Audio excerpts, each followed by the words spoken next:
Nous vivons actuellement au Sénégal une profonde crise politique. C'est une crise de la démocratie, de la République, des institutions, de ce qui fait lien et tient le corps social, des valeurs autour desquelles nous nous reconnaissons en tant que nation.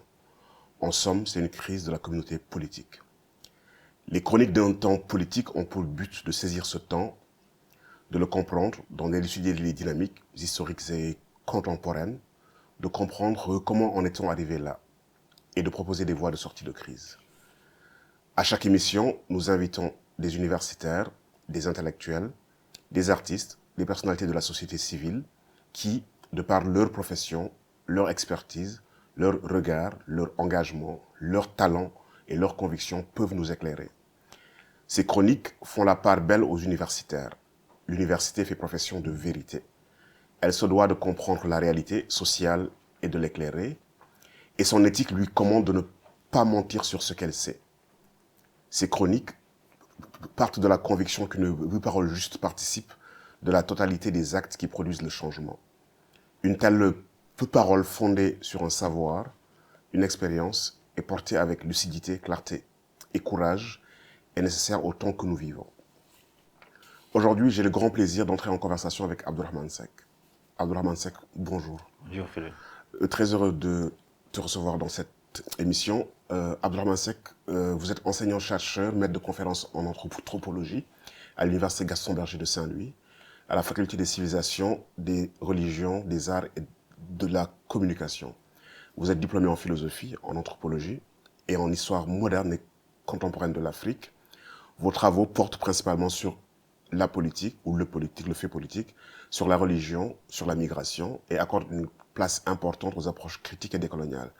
Et j'ajouterais aussi que vous avez beaucoup travaillé sur la production du lien, de l'en commun dans nos sociétés, et sur les catégories que ces sociétés produisent pour faire nation ou groupe.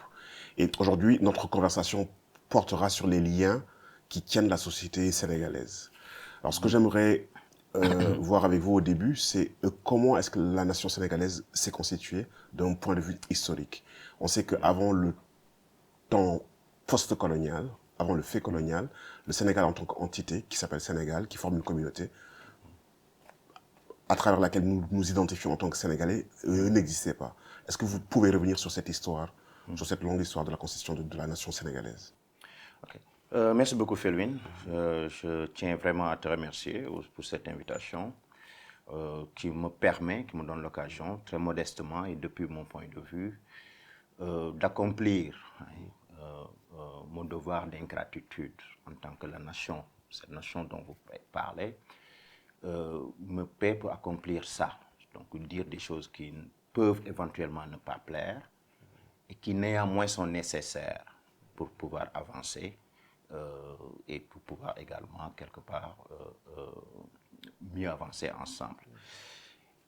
Tu as complètement raison, l'histoire de la nation c'est quelque chose de compliqué. Peut-être qu'il faut déjà commencer par dire cette chose qu'on appelle nation, d'abord c'est quoi exactement? Une nation, contrairement à ce que l'on pense, ce n'est pas une affaire, une valise, on va dire, qui sort de la nuit des temps et qui se transmet de génération en génération.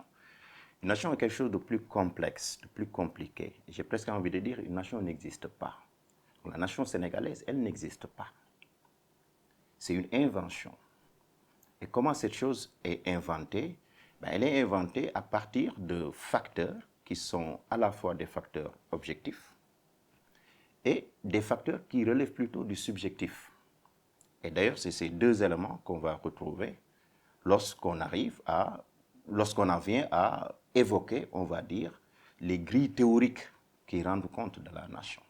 Et c'est ça qu'on appelle l'approche objective ou civique, pardon, l'approche subjective plutôt ou civique, où effectivement, comme disait Renan, c'est la nation est un plébiscite de tous les jours, donc on convient tous les jours, on le réinvente tous les jours.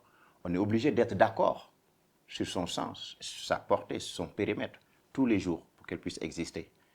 Et de l'autre côté, une approche, on va dire, plus objective, et cette approche, c'est une approche qui dit, écoute, nous avons un territoire, donc une géographie, et dans cette géographie, des gens vivent en partageant la religion, en partageant la langue, en partageant une culture, diverses autres formes de choses. Et ça les tient d'une manière tellement incroyable. Et ils forment une nation. Donc, ça, d'un point de vue théorique, c'est comme ça à peu près, hein, pour faire une synthèse relativement grossière. C'est comme ça que la nation se met en place. Par rapport maintenant au Sénégal, on peut se dire en fait, cette chose qu'on appelle nation sénégalaise, elle vient d'où? Elle vient de très loin. Si on prend en charge ces deux approches. On peut d'abord commencer par dire, d'abord, ce territoire-là, c'était quoi? Il y a très longtemps. Les premières sources dont nous disposons fait remonter à peu près 350 000 ans derrière nous. Les premières traces de vie dans ce périmètre-là, aujourd'hui, qu'on appelle le Sénégal. Dans la Sénégambie. Dans la vallée de la Falémé, plutôt. Donc, et ça, c'est quelque chose qui est très important à noter. Donc, on ne parle pas de Sénégal. C'est autre chose qui existait là. C'est très important donc de voir comment on en arrive à ce que le Sénégal puisse émerger en tant que nom, en tant que réalité politique. Donc, ça n'a pas été là de tout le temps. Ça permet aussi de créer, de reprofiler l'historicité qui amène à ça. Après, ces vies que l'on a repérées il y a très longtemps s'organisent. Elles s'organisent dans divers types de cadres. Et ces cadres, bon, on peut évoquer pour ce que l'on connaît bien, parce que puisque ça, ce dont je viens de parler, on peut peut-être considérer ça plutôt comme les limbes. Mais après, on a des phases historiques où on a un peu plus d'éléments, où on tient un peu plus de choses.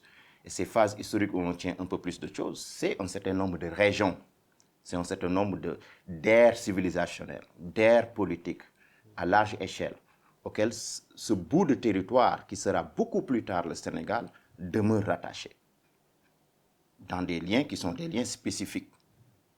Et d'ailleurs, la qualité et la forme de ces liens-là va influencer sur les types de culture politique que le Sénégal contemporain a. Mais ça, on peut y revenir un peu plus tard. Donc, ce bout de territoire reste attaché à des grands ensembles. Ces grands ensembles ont évolué également dans le temps. Donc, et là également, puisqu'il faut aller super vite, on peut déjà retenir les grands empires qui ont régné. Donc le Ghana, le Mali. Exact. Pour ne citer que ces deux-là, quoi. Pour ne citer que ces deux-là. Et si on reste juste à ces deux exemples que tu mentionnes, Felwine, bon, voilà, il y a déjà des formes politiques relativement organisées, donc des communautés, des nations. Tekrour en fait partie, Jolof en fait partie, des empires donc, qui se mettent en place, mais qui ont un rapport un peu particulier avec les grands ensembles politiques dans lesquels ils s'insèrent. C'est des rapports de périphérie. Or, on sait que les périphéries ont un rapport un peu particulier avec la centralité politique. Donc, les formes d'indiscipline, en règle générale, quand je dis indiscipline, je ne suis pas en train de porter là une catégorie morale. Je parle d'autre chose.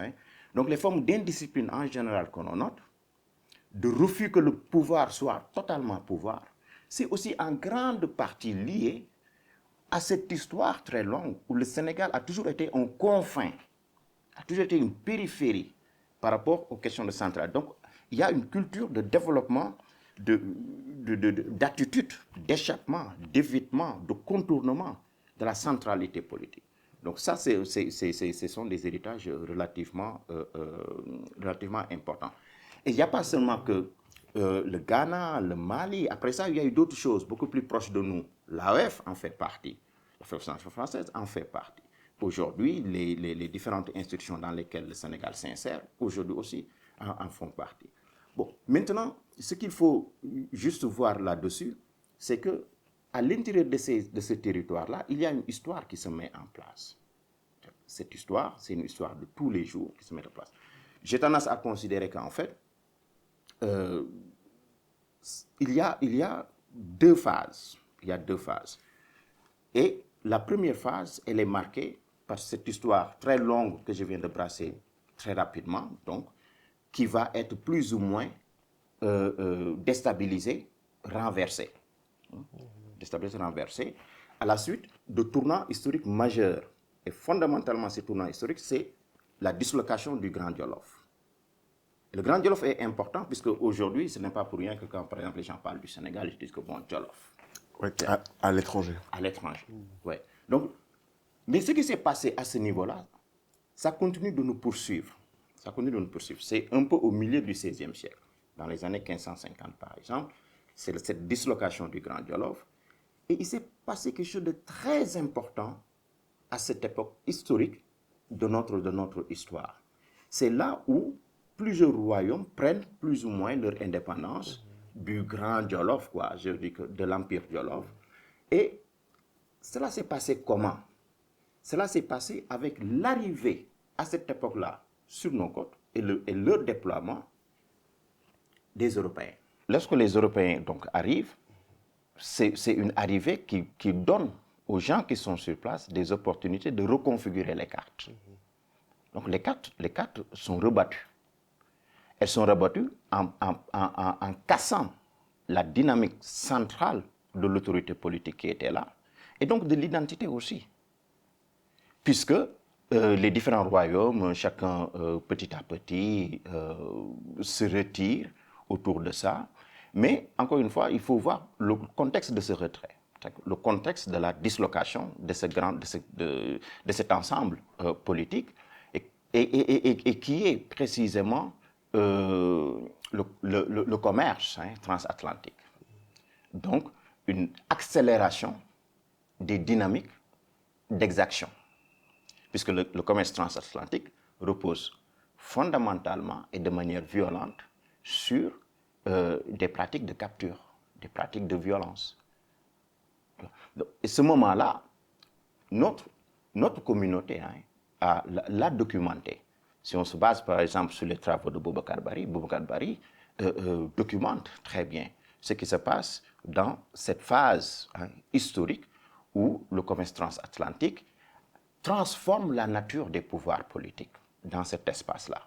Or, j'insiste sur tous ces aspects-là, puisque tous ces aspects-là sont aujourd'hui dans le panier de la crise que nous vivons en 2023 au Sénégal. Beaucoup de choses que nous sommes en train de voir sont déjà inscrits dans l'ADN qui fait le Sénégal d'aujourd'hui. Donc la transformation très violente des pouvoirs et qui amène à reconfigurer un certain nombre de rôles, de missions et de statuts d'un certain nombre de dispositifs intellectuels ou moraux ou culturels, comme par exemple l'islam. De l'islam, par exemple, beaucoup de gens ont dit que dans cette période-là, surtout dans les récits géographiques, dans cette période, l'islam joue un grand rôle. D'accord, pourquoi pas, mais on ne peut pas évacuer le fait que le changement plus ou moins brutal d'une économie à l'autre entraîne également des inconvénients dans les différents intérêts qui étaient en place. Dans le commerce transatlantique également, l'islam est là, mais avec des missions et des rôles qui deviennent différents. Et pourtant, on a toujours un problème qui traverse et l'un et l'autre, et c'est le problème de l'esclavage. Donc ça aussi, ça c'est des éléments qui sont importants. Donc une nation, pour se mettre en place, lorsqu'elle revisite son passé, choisit des choses, choisit des points, les reconfigure, parfois voit un certain nombre de choses, d'autres fois ne les voit pas, etc. Bon. Et puis après, évidemment, nous avons, au-delà de ces épisodes-là, l'épisode majeur que constitue l'arrivée au Sénégal de Faidherbe. En réalité, ce que nous avons aujourd'hui au Sénégal, l'authentique père, c'est Faidherbe. Donc Abdou, ce que tu es en train de nous dire, c'est que l'histoire de la nation sénégalaise est longue.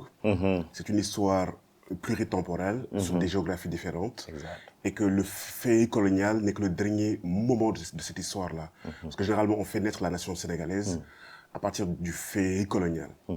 Alors, une nation, dans les définitions que l'on nous donne, il y a celle qui consiste à dire que c'est un commun vouloir de vie commune. Ou des fois, on nous dit que c'est une communauté imaginée, que des élites imaginent en produisant un récit. Puisqu'il y a une histoire plurielle, et à partir de cette histoire plurielle, comment est-ce qu'on porte un projet politique tourné vers l'avenir? Alors, la question que j'aimerais te poser, c'est, au tournant des indépendances, quand le Sénégal devient indépendant, comment est-ce qu'on narre, qu'on raconte, qu'on crée un récit qui a pour but de forger dans nos imaginaires ce qu'on appelle la nation sénégalaise, et cette nation dans laquelle aujourd'hui nous nous identifions. Yeah. C'est très intéressant Et moi, tu vois, j'ai presque envie de commencer par te dire, mais de quoi le Sénégal en 60 est-il indépendant? Du fait colonial. Et si seulement parlons de ce fait colonial-là, en réalité, le Sénégal ne sort pas du fait colonial en 1960. Et c'est la raison pour laquelle Faidherbe joue un rôle important. Faidherbe construit, à partir de 1854, où il arrive ici, avec ses 2 missions au Sénégal, qui se termine grosso modo après une petite interruption en 65, Faidherbe construit tout ce qui sera gardé avec les indépendances. C'est-à-dire un certain type d'État. Faidherbe construit un certain type d'État. Et Faidherbe construit pour ce type d'État très particulier une base sociale, qui est une base sociale nouvelle, sur les décombres d'un certain nombre de choses. En fait partie le mouvement djihadiste qu'il a combattu, en fait partie le mouvement Tchédo, en fait partie un grand nombre de choses. Donc, nous nous retrouvons avec un État qui est un État très particulier et qui a une culture particulière, qui repose sur 2 choses. La culture du commandement violent, d'une part, et d'autre part, la culture du patronage et du clientélisme. Ils apparaissent déjà à cette époque-là. Et vous n'avez qu'à choisir. Si vous voulez résister, on vous réduira à votre plus simple expression. Et si vous voulez coopérer, eh bien, vous serez des clients. Vous serez des clients et vous aurez quelques déshonneurs, du prestige, des avantages, etc. etc. Donc, ce n'est pas nouveau. Or, en 60, le Sénégal ne sort pas de ce système-là. Parce que, comme l'a dit Amadou Alidien, en 60, il faut aussi se rappeler comment l'indépendance arrive. Et il faut suivre ça déjà à partir des premières contestations qui se mettent en place, un peu dans le tournant de la Première Guerre mondiale, et puis de la Deuxième Guerre mondiale, le mouvement anticolonialiste, le mouvement anti-impérialiste international, etc., etc. Et donc, se met en place, en fait, on va dire une forme de trahison de l'aspiration aux indépendances. Et au Sénégal, qui se donne de façon très claire avec ce qu'on a appelé à l'époque le fameux oui. Bon, la culture populaire a appelé ça le fameux oui des marabouts. Mais le fameux oui des marabouts, il faut bien comprendre que ce que ça veut dire, c'est ce que j'ai dit tout à l'heure. C'est que la nouvelle base sociale que Faidherbe met en place pour son État, pour son nouvel État. Donc c'est ça que nous récupérons. Et nous le récupérons parce que précisément ce que l'on appelle les pères de l'indépendance, ils ne sont des pères de rien du tout quelque part. Puisque c'est précisément le camp qui joue de compromis. Je dis qui joue de compromis parce que c'est un camp quand même qui d'abord commence par dire non, nous sommes anti-impérialistes, nous sommes panafricains et nous exigeons l'indépendance. Comme ça apparaît aussi un tout petit peu dans le discours de Valdiodio Ndiaye. En recevant De Gaulle. De Gaulle en 50. Exact. Donc, mais à la fin, ce camp joue de compromis.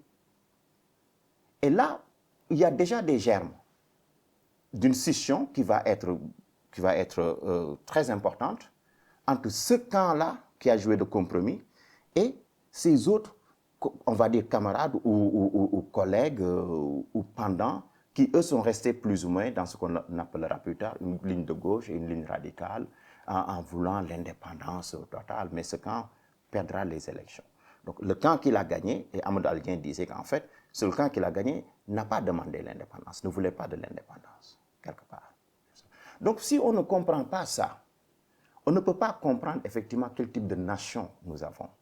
Et on ne peut pas comprendre pourquoi on dit qu'une nation, ça n'existe pas. Ce qui existe, c'est des récits que l'on construit. Et ces récits sont aveugles sur un certain nombre de points pour en privilégier d'autres par rapport à un moment spécifique de notre histoire ou par rapport à des moments spécifiques de notre histoire qui correspondent toujours à des rapports de force.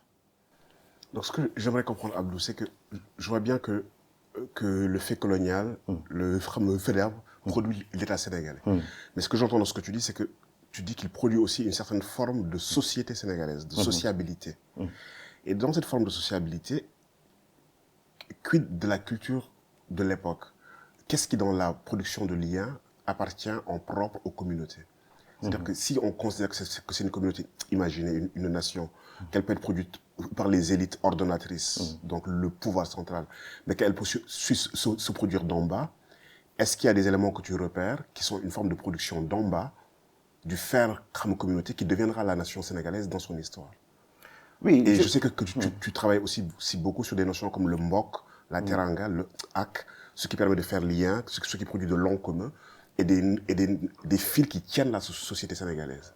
Donc j'aimerais que tu reviennes là-dessus. Est-ce qu'il y a une production du bas, des cultures, de ce qui fait lien, de ce qui fait qu'on se reconnaît dans un ensemble de valeurs, avant d'en faire un projet politique et avant d'en faire un récit?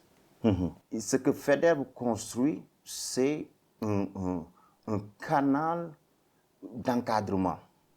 Donc, c'est la raison pour laquelle... Système de gouvernementalité. C'est la raison pour laquelle il va aller chercher des autorités et des chefs. Et parfois, on va les fabriquer. Parce que, pour pouvoir précisément élargir la base sociale de l'État.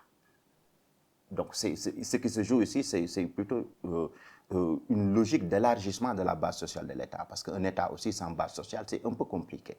Donc, on crée une base sociale. Et les choses qui se sont créées dans cette période-là, avec FEDERB et ses différents successeurs, Protet, Laprade, etc., repris par l'équipe qui s'empare du Sénégal à partir de 60, toutes ces choses-là contribuent à consolider ce système presque de partage intelligent, on va dire, du pouvoir entre des gens qui géreraient de façon très principale la question de la souveraineté, de quelques fonctions régaliennes, mais aussi nécessairement qui doivent être accompagnés par des gens qui sont écoutés, on va dire, par le peuple. Et d'ailleurs, fondamentalement, c'est ça aussi, parce que je ne veux pas non plus donner l'impression d'être dichotomique, y compris à l'intérieur du camp qui s'empare de l'indépendance, tout n'est pas homogène. Tout n'est pas homogène. C'est la raison pour laquelle, dès 62, on a cette crise extrêmement importante entre Dia et Senghor. Ce que Dia essaie de faire précisément, c'est de renverser le projet de FEDER. Il essaie de le renverser en voulant donner une autre base sociale à l'État, en allant en fait chercher la base sociale des talibés en introduisant l'État dans le milieu rural avec le système coopératif et un certain nombre. Et sur ces choses-là aussi, il y a les travaux de Mamadou Diouf, il y a les travaux de Mamadou Diouf qui analysent très bien. Donc, la manière dont Dia a voulu reconfigurer la nature de l'État. Mais là aussi, ça a été un échec.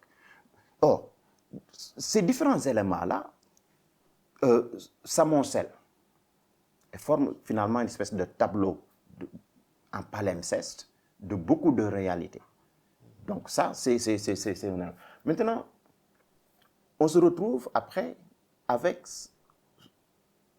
une nation sénégalaise indépendante, une volonté de construire le développement, de participer aux grands concerts, au progrès, à la modernité, etc. Voilà, ce genre de choses. Mais si on oublie la part d'ombre qui est arrivée avec cette histoire, alors on ne peut pas comprendre que ce que nous avons à partir de 60, cet État-nation-là, c'est un État-nation où se tissent des liens entre nous qui sont des liens macabres. Puisque ce sont des liens de capture, ce sont des liens d'enclos, et ce sont des liens, en fait, qui ne favorisent pas. En tout cas, ce sont des liens qui nous amènent au type de problème que nous avons aujourd'hui.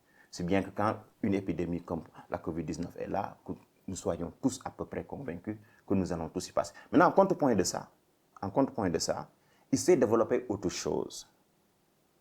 Et cette autre chose qui s'est développée, c'est comment la société sénégalaise, comment ce qui vit a tenté de protéger sa vie. Comment les Sénégalais ont aussi développé un autre héritage qui n'est pas l'héritage de l'État tel que nous le voyons aujourd'hui. Et cet autre héritage, c'est évidemment tout ce qui nous a permis en fait de survivre, hein, et de continuer de vivre aujourd'hui en dépit, hein, de la rudesse des temps que nous sommes. Et d'habitude, je pense toujours que ce sont des choses aussi simples et banales que l'on voit tous les jours et on n'y pense même pas, telles que le mbok par exemple, telles que la teranga par exemple, telles que le hak par exemple. Et c'est ce dispositif très simple, quelque part, qui nous a permis de nous protéger de l'État. Donc, Abdou, tu as parlé de hak, de teranga et de mbok. Quelques définitions. Le mbok, c'est l'en commun. Le commun, ce que nous partageons. La teranga, traduite par hospitalité, mais plutôt la réciprocité, le dispositif de réciprocité. Et le hak, c'est ce qui est dû à chaque chose.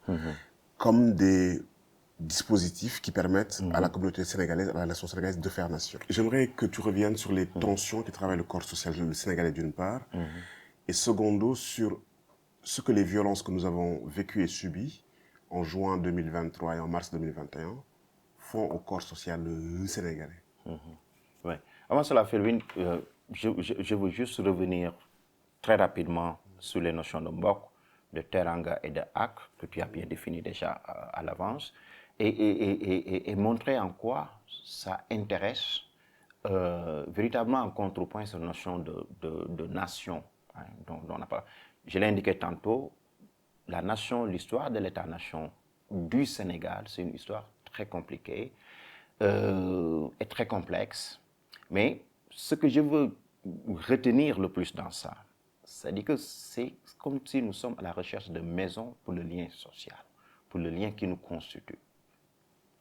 Et cette maison-là, elle peut être la nation. Donc, ce n'est pas nécessaire de rentrer dans l'histoire de ce concept-là et son évolution et la manière dont il est né quelque part et a été projeté dans la foulée de l'européanisation du monde sur les autres espaces. Hein.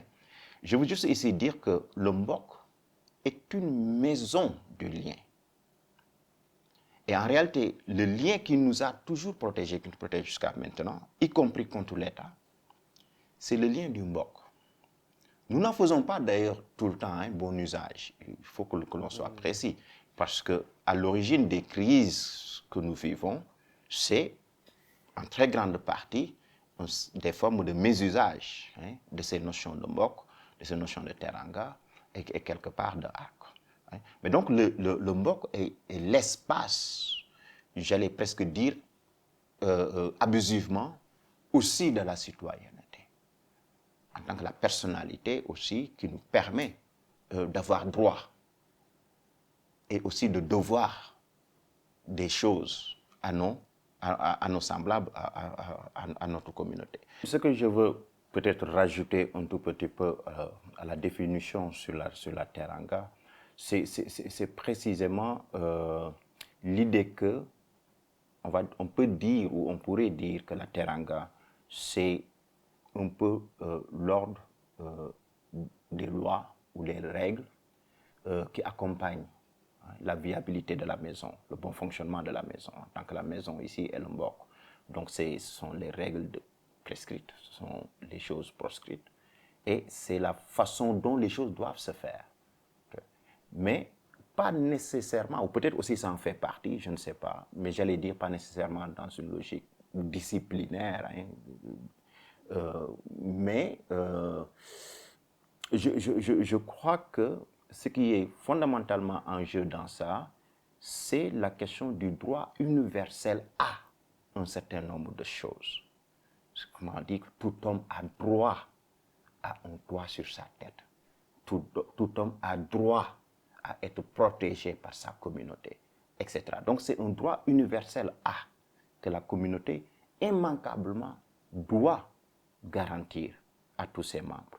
Donc, puisque en tant qu'être humain, le fait de pouvoir bénéficier des choses qui sont normales, disons, à la vie, hein, qui sont normales pour la vie.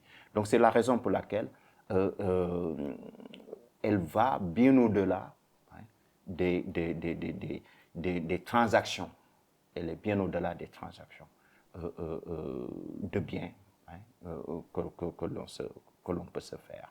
Et pour cette notion de hack, c'est véritablement l'intégration de la sanction. L'intégration de la sanction.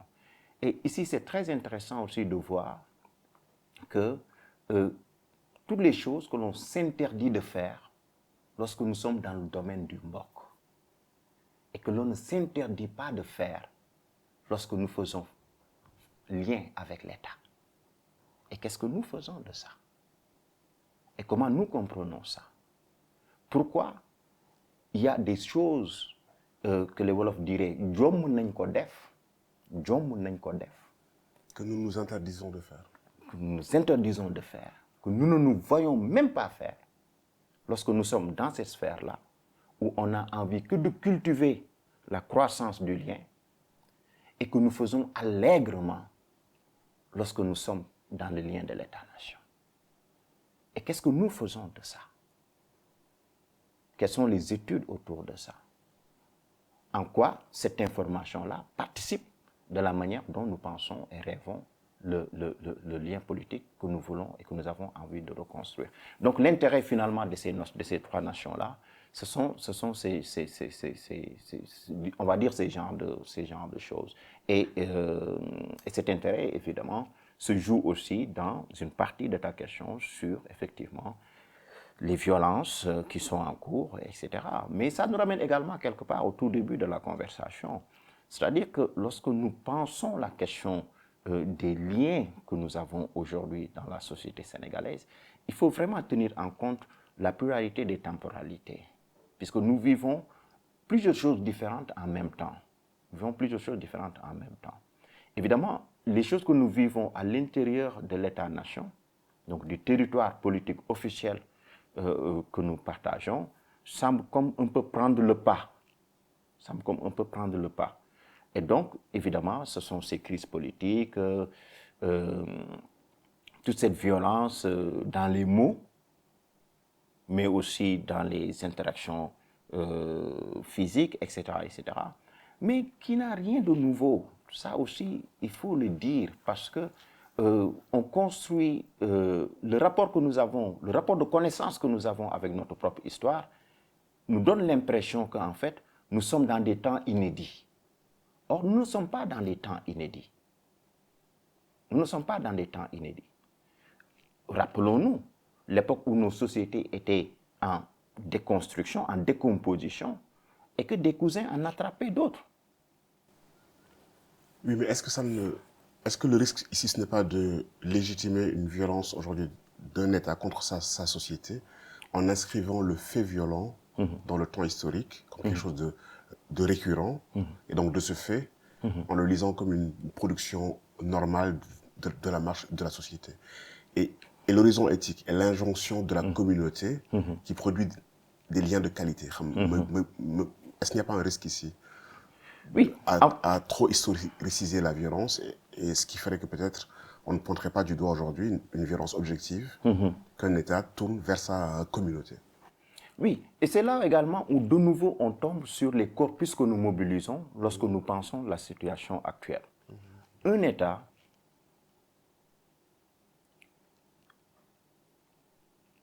peut-être sans avoir pour objectif de protéger sa population.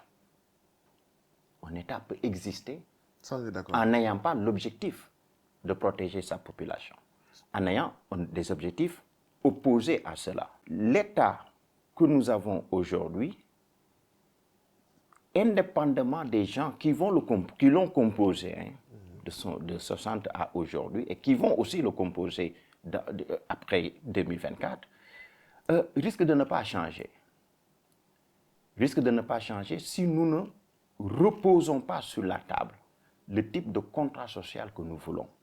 Là, la transition est vraiment trouvée, oui. Parce que je souhaitais que tu reviennes là-dessus. Quel contrat social inventer s'il faut en réinventer un nouveau? Et comment refonder? C'est là où j'ai envie de dire très spontanément, puisque ça, ce sont des délibérations qui doivent en rendre compte. Mais j'ai envie de dire spontanément, essayons de voir ce que jusqu'à présent nous avons fait de meilleur, à la fois pour nous défendre des agressions et à la fois aussi pour améliorer la qualité de nos vies, pour résister Or, il me semble que ce que nous avons produit de meilleur et qui nous a permis de résister jusqu'à présent, c'est tout ce que nous avons opposé à l'État. Mais dans ce que nous avons opposé à l'État, il y a là également peut-être deux paramètres dont on peut tenir compte. L'État nous capture, nous vole et nous maltraite. Et en retour, nous capturons l'État, nous le volons et nous le maltraitons. Donc, ce qui veut dire que notre héritage, ce n'est pas un héritage de victime. La société sénégalaise n'est pas victime de son État. Il y a de l'agentivité. Il y a de l'agentivité. La société sénégalaise rend coup pour coup à l'État. Malheureusement, et c'est là où tout à l'heure je parlais aussi de devoir d'ingratitude. Si je dis que les gros débiteurs, les gens qui volent les ressources publiques, ils ne font que rendre à l'État ce que l'État rend de façon générale. Mais ça peut paraître grossier, inacceptable. Ou légitimement. Oui, voilà. Mais en termes de ce que nous faisons, c'est-à-dire comprendre notre histoire et comprendre la société sénégalaise, ce genre de formulation, on ne peut pas les éviter. On ne peut pas les éviter. Maintenant, la question pour nous, c'est comment on sort de cette matrice macabre. Comment on sort de la matrice macabre? C'est ça la question. Et quelque part, nous avons des choses que nous pouvons réinventer, que nous pouvons réorganiser, des choses que nous pouvons utiliser en leur donnant une dignité politique. Puisque, en fait, le fameux « nous » politique, c'est un « nous » aussi de proclamation.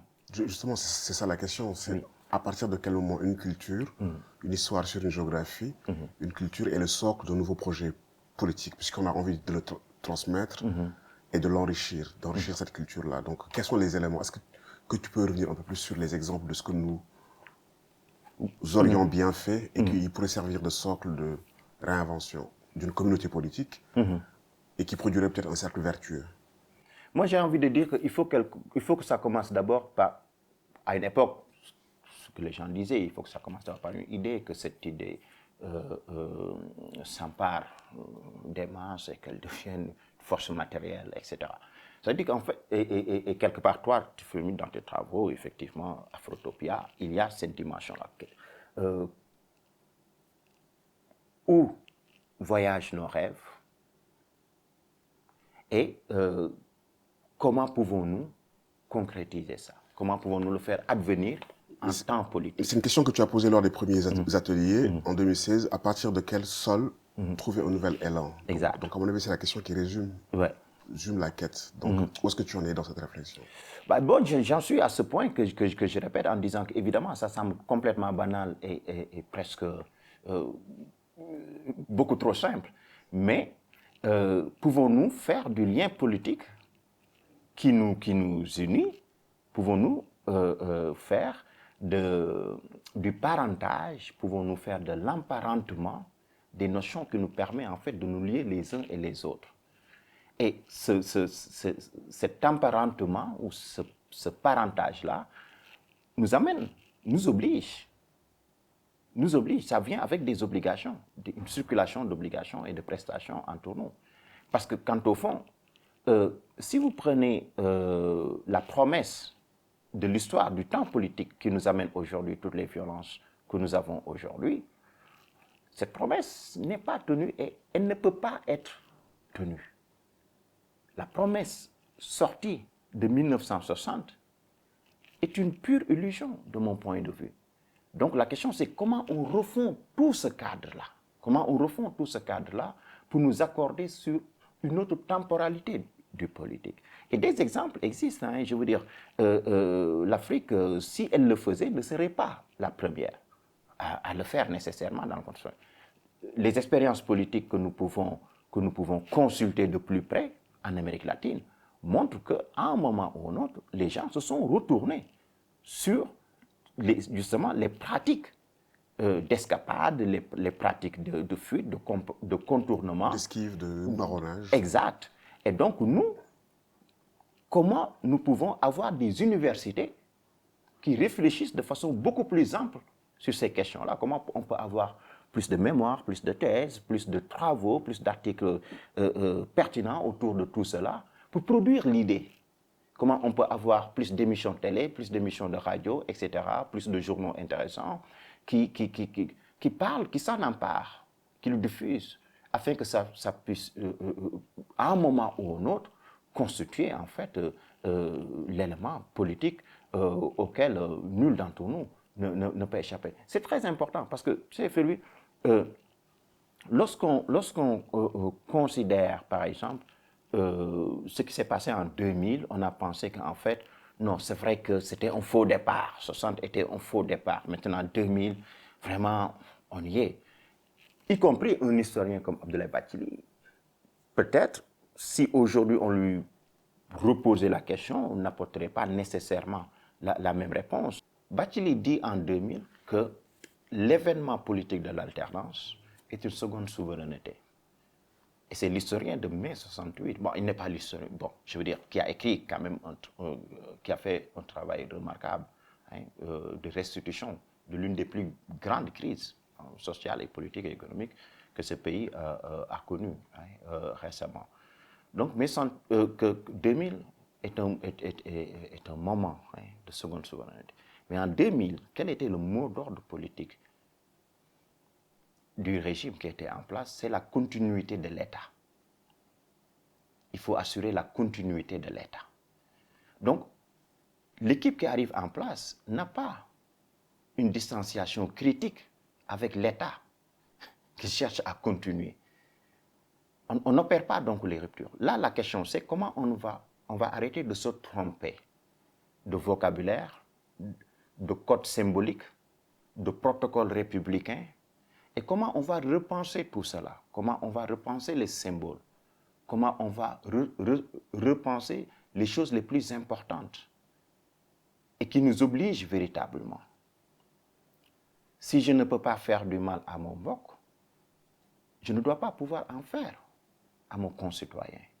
Si je ne peux pas voler l'argent qui soigne mon mbok et qui l'amène à l'école et qui lui donne de bonnes routes, de bonnes infrastructures, je ne dois pas pouvoir voler l'argent qui empêche à mes concitoyens d'avoir de bonnes routes. À condition que je considère mes concitoyens comme des mbok et que je remplace le concept de citoyenneté par le concept de mbok. Il faut qu'on puisse, exact, il faut qu'on puisse aller vers ce type de réflexion, mais ça ne peut pas être que de la réflexion.